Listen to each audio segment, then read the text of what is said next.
welcome to the SimplyTrade News Podcast. And this is the podcast right before Christmas. My name's Anik. I will be your host today, and I'm here with Lalo. Hello, everyone. And Andy, who's joined us for today again. Hi, Andy. Hello. It's been a long time since we've all been together. Yeah, and we have some really fun things to cover today. You know, the holidays seem to be so cheerful and stuff. And when we look at the trade industry right now, it seems a little bit on the less cheerful side of it. But we're going to bring some fun into this news episode and get you educated fast and furious. So we have again the naughty and nice list today. So let's see who's on the naughty and nice list. Before, I just wanted to do a quick update. We've been kind of covering Trump's Truth Social stories, kind of letting you know what he's been saying. So recently, what he said is that he wants to put tariffs on India. So he's threatened to impose reciprocal tariffs on India, accusing the country of charging excessive tariffs on imports. So that's one thing. And then today, actually, as of Friday, the 20th December, he said that the European Union should be paying up for the U.S.'s oil and gas, or there will be tariffs. So that's kind of what he's been saying. Anyways, we're going to move on from that. That's just things maybe that you haven't heard of. Okay, so we have on the naughty list. Well, I put him on the naughty list. Amazon. So, so it's funny because Amazon workers, led by the Teamsters Union, have decided to leave some coal in Jeff Bezos' stocking by launching strikes at 7 facilities across the United States. So why are they striking? They're striking because workers are demanding higher wages, better benefits, and improved working conditions. The Teamsters set a December 15 deadline for Amazon to recognize unions and agree to bargaining, which the company ignored. So this seems to be kind of a deep-rooted thing now. And I mean, we've heard of this before. But on the nice list in this scenario, I would say are the Teamsters and workers. That's on my nice list. It might not be on yours nice list. They might both be on the naughty list because it is the holiday season. But the Teamsters are representing nearly 10,000 workers at 10 Amazon facilities. Whoa. What? They're claiming. Yeah, they're not officially recognized. They've not. No. Yeah. I said claim. Yeah. Yes. Okay. I said claim. I guess you. But yeah, and obviously there's a lot of when we get to trade. So this is happening, and when we look at it in trade, so holiday deliveries are impacted. There's e-commerce disruptions, and obviously the strike could kind of affect any future labor negotiations in tech and logistics industries, and kind of affect other certain situations that have to do with Amazon and whatever they're doing. So, yeah, what is your guys' stand on, or not stand, like what are the trade implications really? Like, are there any? There could be if it really did affect the business. Amazon is claiming that there's actually no disruptions. Okay. 10,000 employees is barely 1% of all of Amazon's employee base. Imagine all of them would be striking though. But no, they can't because not everybody's drivers. No, nobody. Not everyone are drivers. This is only drivers. Teamsters are only drivers, or in the logistics. There's no way There's no way you're going to get someone in the front office striking against you because they're management. So anyway. The thing is that, like you said, they claim to have 10,000 employees. It's actually only officially recognized at one of the locations as a union, and even then, Amazon is fighting the legitimacy of that claim with the National Labor Board. So it's really not what everybody thinks it is, or the way the news is portraying it. Although, I guess it does make you scared or whatever. But at the same time, what I see personally is that obviously if you're in trade, it's going to affect your trade if, in case this was really true, your supply chains get disrupted. Of course, your deliveries, if you're importing products and selling through Amazon and it was affecting you, I mean, you would have had to have found a different way to get those products delivered. But here's what I feel is the big kicker is that normally if it is a legitimate, and again, I may be wrong, and please excuse me if anybody can call me out, that's fine.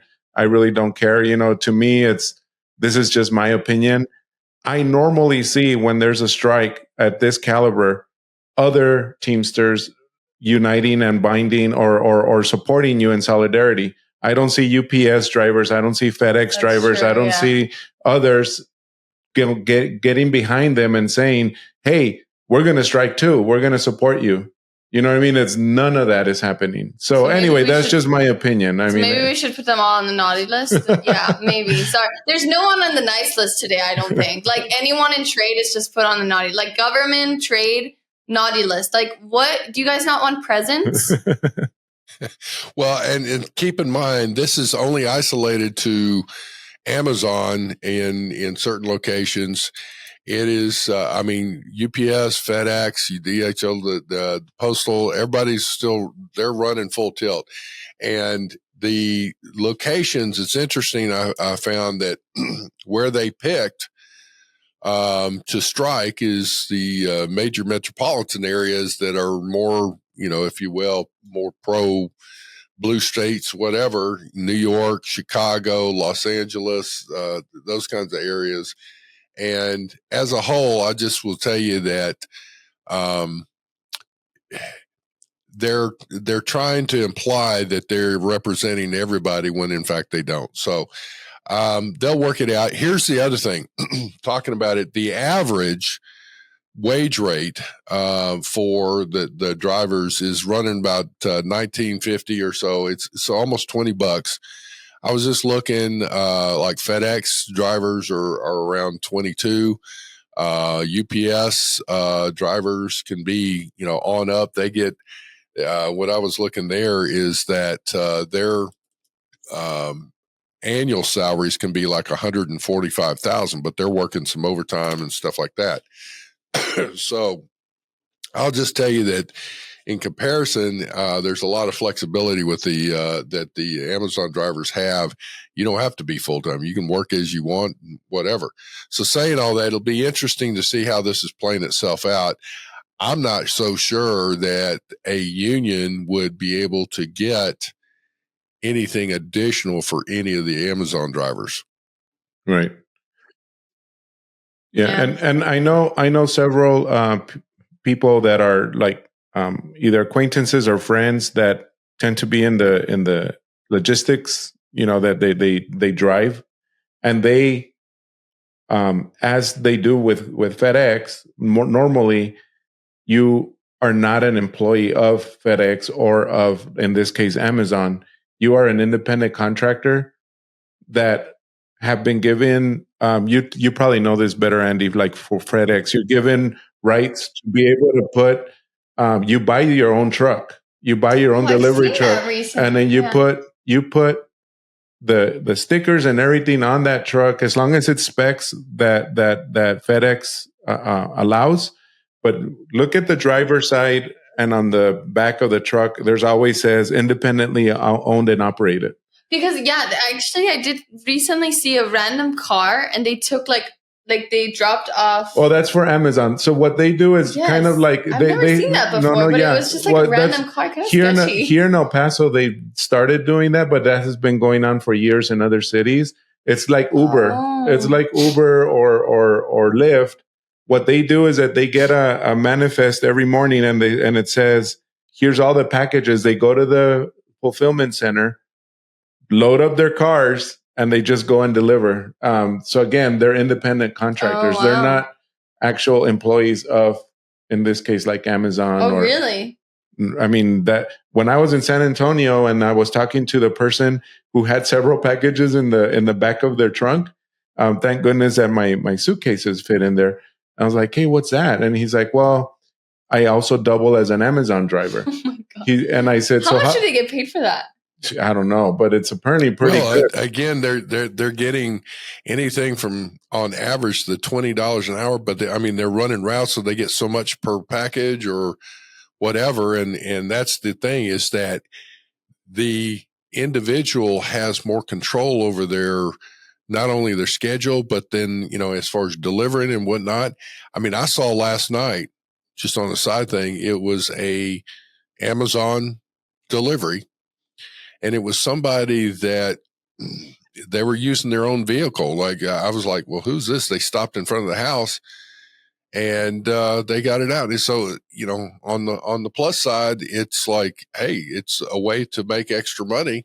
Yeah, right. I think that's nice. Also, like, it makes it more efficient for like the customers. Right. Well, this person, like I said, I'll use the example of this person that I was riding with in San Antonio a couple of years ago. He said, I take the very first early run of Amazon packages, and I do all my runs from 4 a.m. to, I think he said, like 10 a.m. Because they're guaranteed delivery by 10 a.m., let's say.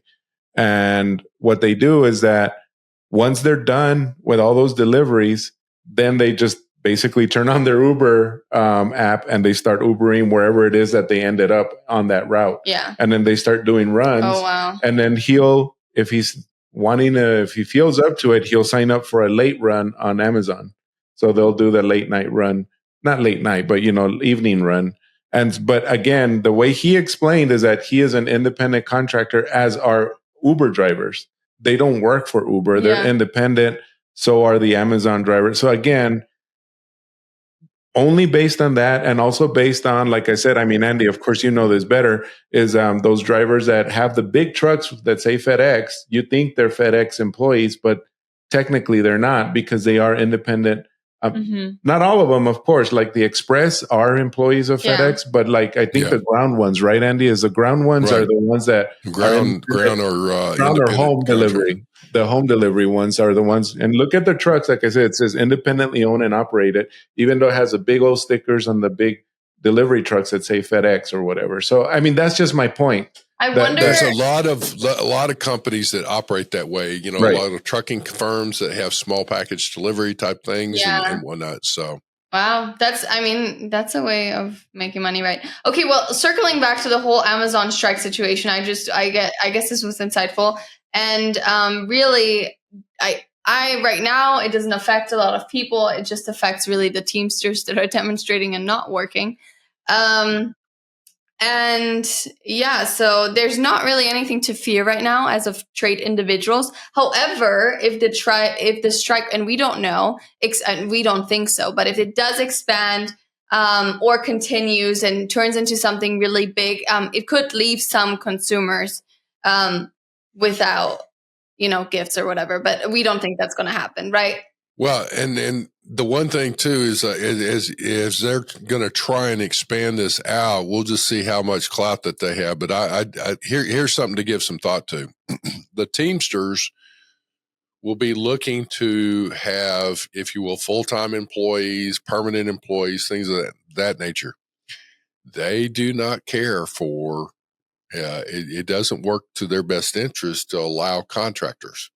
So, and that's what we're talking about here is a contracted route where you can go in and do these things. So the implication here is if, in fact, the Teamsters are able to expand, if you will, and become the official bargaining unit for labor at Amazon for drivers, you can see all those contracted routes go away.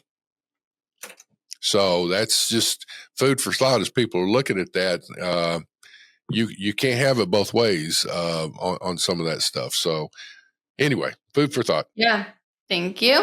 We're going to move on to another fun topic, not very holiday spirited, but the government shutdown that has not happened yet, but might happen, which if you're listening to this episode, you already know if it did happen or it did not happen. For us, it would be, so Saturday, December 21st at 12:01 a.m. So why would it even be happening? So a spending bill that would have extended funding through March 14th was scrapped after objections from Republicans, including a President-elect Donald Trump, And I guess now that Elon Musk has been in such a spotlight, we can also note that he had an opposition to the spending bill, calling it terrible.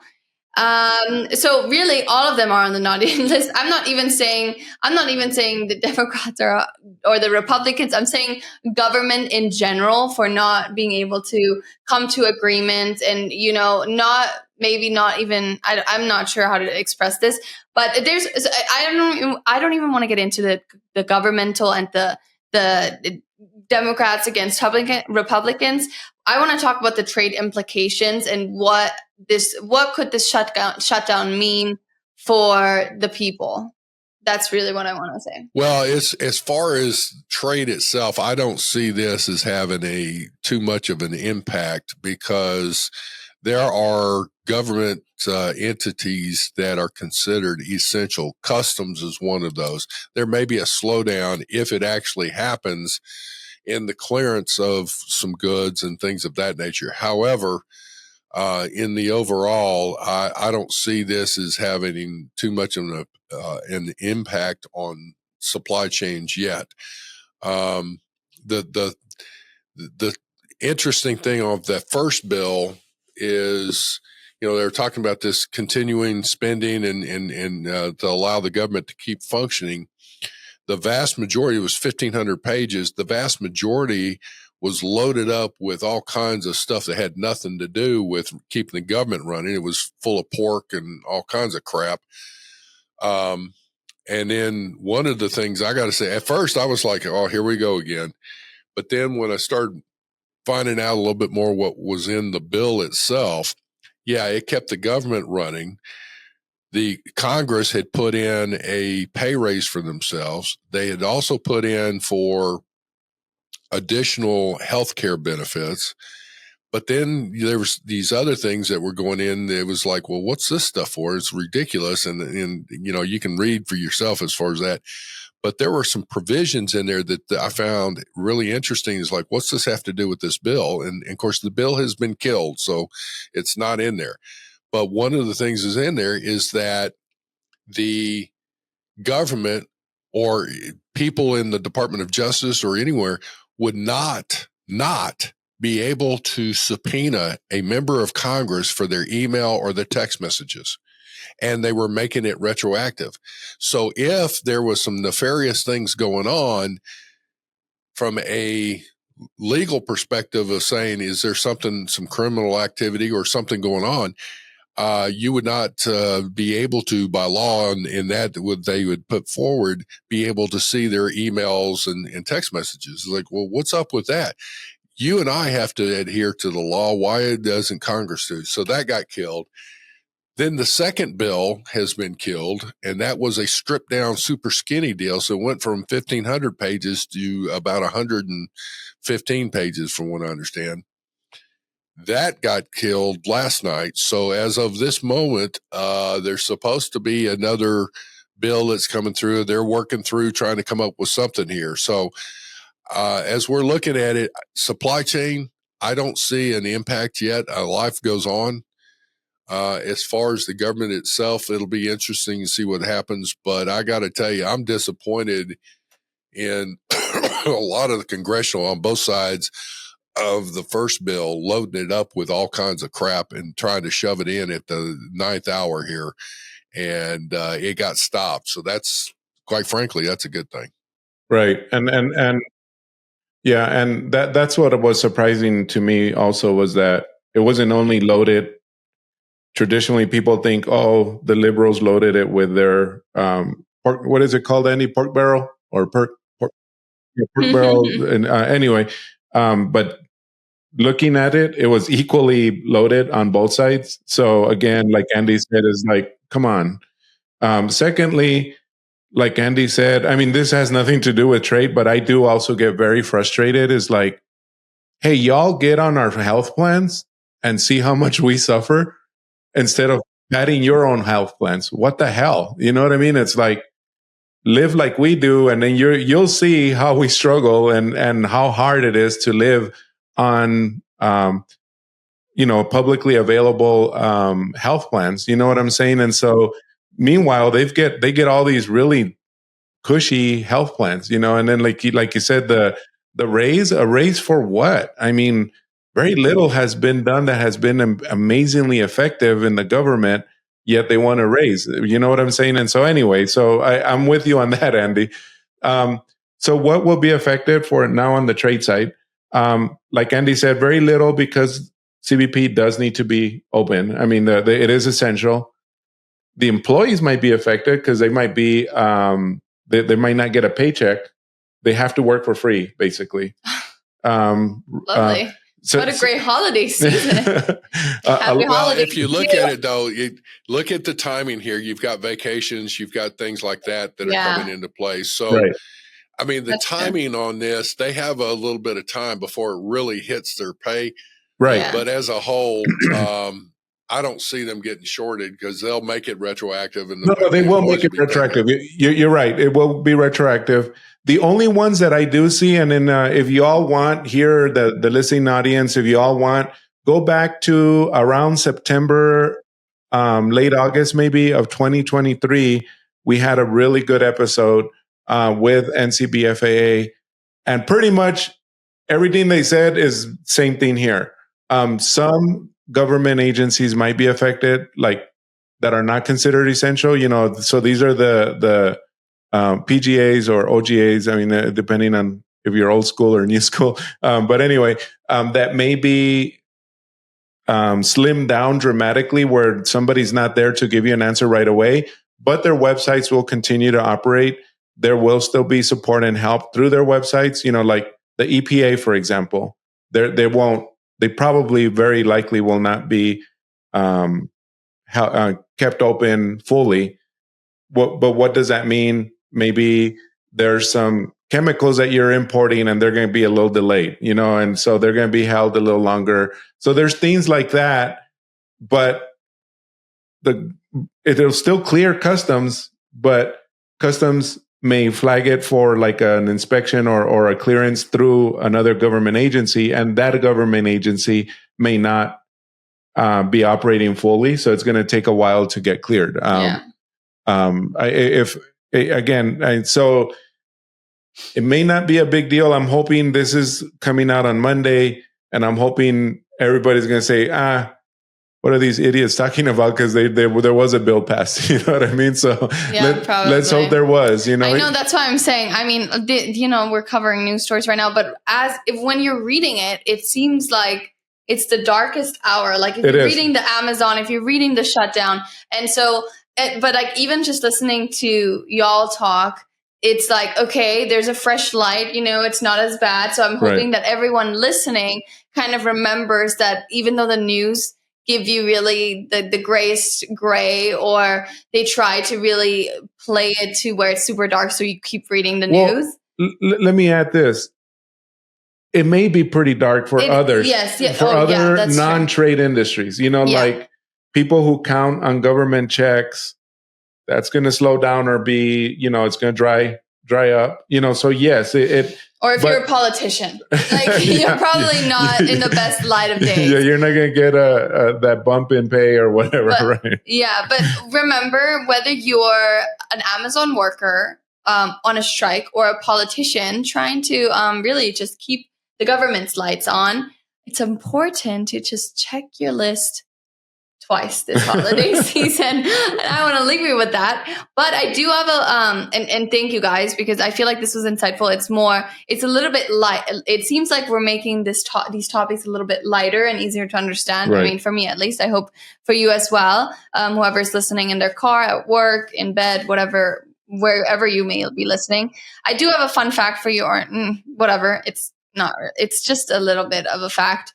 In 2023, China was the leading exporter of Christmas decorations worldwide, with exports exceeding 5.7 billion. So check wherever your Christmas lights and whatever decorations you have back home are from. It would be interesting to know if they're from China. And if they're not, wow, then you're bonus. Yeah, you're different. That's great. Maybe it's made in America. That would be even more great. Yeah. And really, I want to take this time to thank everyone who's been listening to this episode. We get so many loyal listeners and new listeners. I think our Spotify Wrapped, if you do get a Spotify Wrapped, we get one as well for the podcast. And I think we had 35 countries listening. So people from 35 countries, which is so amazing. Of course, the United States was number one. I think Canada second. We get a lot of people from Canada. And thank you guys so much for listening. And we hope that you really have the greatest holiday season to, cheer up and be on the happy side and try to stay on the positive side of life. Life can get tough, but I think you just need to remind yourself of the things you have this holiday season. And we're also here for you, the SimplyTrade podcast. So thank you, Andy and Lalo. And yes, thank you. Yeah, thank you, Anik, also for putting all this together every week. Anik does a good job. I brag on you every chance I get, even though you and I always kind of lock horns occasionally, but I love it. And we'll see what happens. I told Lalo, I'm like, I don't know. It seems like things are shifting. I don't know when we're getting into when we get a new president, things may be shifting. He might turn even on the Republicans because he's starting to, and I have a feeling that we're going to go that way. So it's going to be what's needed for the betterment of the country. I think we'll see. We're in trouble. Open-minded a little bit. Hey, listen to you, your family, and to our listeners. Merry Christmas, Happy New Year, and we just hope that you thank you for your listenership. If you haven't already, please subscribe. It helps us and share, but also thank you. And we just God bless everybody, and to you and Lalo, thank you so much for your support and everything else. I'm just so humbled. You're a great group to be associated with. So thank you, Andy. Yeah. And I also, same thing, thank you all for listening and, wishing everybody Merry Christmas. And once every, I think it's 10 years, I have several friends that are Jewish, so their Hanukkah starts on the same day as Christmas. Happy Hanukkah. So happy Hanukkah to those friends of mine and every one of our Jewish brothers and sisters out there. So hopefully for the first time ever, we're all celebrating at the same time. So. Wow, that's kind of cool. I shouldn't say first time ever. First time in every so often. So I think it's every 10 years or so. That's a better fact than I had. Yeah. All right. Well, we're wrapping this up. So thank you so much for listening, and we'll see you back right before right before the New Year's. No, it'll be Monday.